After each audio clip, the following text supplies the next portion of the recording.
KPCC നേതൃയോഗത്തിൽ fund വിവാദം ചർച്ചയാകും. സ്ഥാനാർത്ഥികൾക്ക് പ്രചരണത്തിനാവശ്യമായ പണം കണ്ടെത്തുന്നതിൽ വീഴ്ചയുണ്ടായെന്ന വിമർശനം നേതാക്കൾക്കിടയിലുണ്ട്. വരുന്ന 4-ന് 10:30 കെ.പി.സി.സി ആസ്ഥാനത്താണ് നേതൃയോഗം ചേരുക. കെ.സി. വേണുഗോപാലും ദീപാദാസ് മുൻഷിയും യോഗത്തിൽ പങ്കെടുക്കും. എ.ഐ.സി.സി അക്കൗണ്ടുകൾ മരവിപ്പിച്ചത് മാത്രമല്ല സംസ്ഥാനത്തെ കോൺഗ്രസ് സ്ഥാനാർത്ഥികളുടെ പ്രചാരണത്തെ ബാധിച്ചത്.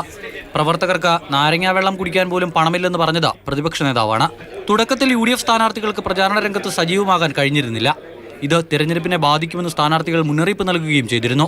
137 രൂപ ചലഞ്ചിലൂടെ നടത്തിയ പിരിവ് സുതാര്യമല്ല എന്നത് സംബന്ധിച്ച് പ്രതിപക്ഷ നേതാവും കെ.പി.സി.സി പ്രസിഡന്റും ഗൂഗിൾ മീറ്റിൽ സംസാരിക്കുന്നതിന്റെ ഓഡിയോയും പുറത്തുവന്നു.